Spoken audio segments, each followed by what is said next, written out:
जालिमों, अगर तुम्हारे बेटे को मारते तो तुम खामोश बैठते, क्योंकि मार खाने वाला 7 साल का बच्चा मेरा बेटा था, मेरी औलाद थी। तो तुम में इतनी हिम्मत आ गई कि तुम मुझसे आकर कहते हो कि तुम माहौल को खराब होने मत दो।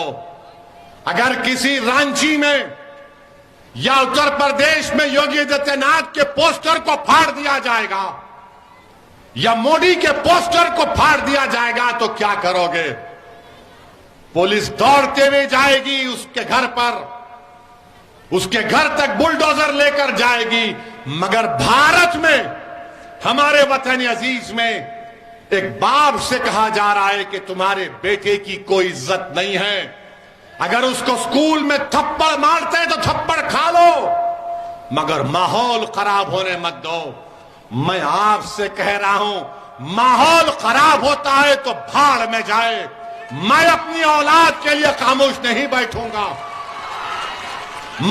दोस्तों, डुमरी विधानसभा चुनाव को लेकर जिस तरह से चर्चाएं आम हो रही है, लगातार इससे जो वीडियोस वायरल हो रही है, डुमरी में विधानसभा उपचुनाव है जिसको लेकर AIMIM प्रेसिडेंट असदुद्दीन ओवैसी आज डुमरी के अंदर अपने बयान को रखा और जिस बयान के अंदर मुसलमानों की बदहाली और मुसलमानों को लेकर बड़ा बयान दिया।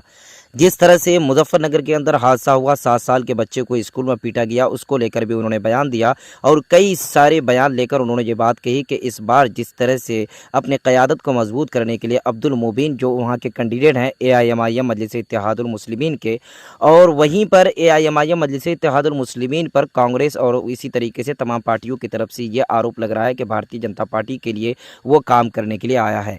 और इसी तरीके से असदुद्दीन ओवैसी के जो कैंडिडेट है और असदुद्दीन ओवैसी वहाँ जाकर जिस तरह से अपने कैंडिडेट को लेकर बड़ा बयान दिया और मुसलमानों की बदहाली और मुसलमानों के साथ नाइंसाफ़ी, मुसलमानों के साथ जो भी हुआ है वो सारा चीज़ लेकर असदुद्दीन ओवैसी ने इस वीडियो के अंदर खुलासा किया है। आप वीडियो को आखिर तक देखिए, कमेंट सेक्शन में जाकर अपनी राय को जरूर बताइए। आज आप अपनी ताकत को नहीं समझेंगे, लोग बोलेंगे आपसे अगर मुबीन रजवी कामयाब हो गया तो क्या होगा?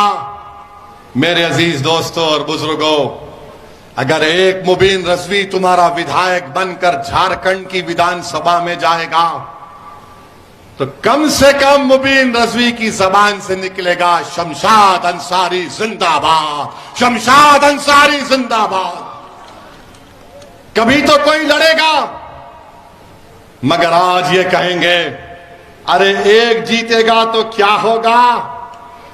आप उनसे कहना कि भारत की पार्लियामेंट में 2 MP हैं मजलिस के, और जब 2 में से एक खड़े होकर 6-7 मिनट के लिए भारत की लोकसभा में बोलते हैं तो मोदी से लेकर अमित शाह सब परेशान हो जाते हैं कि अब ये क्या बोलने वाला है।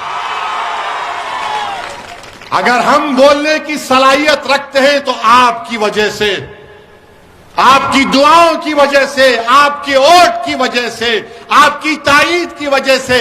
यही तो मेरी ताकत है, यही तो मेरी ताकत है और अल्लाह का करम है, सदका नबी करीम सल्लल्लाहु अलैहि वसल्लम का।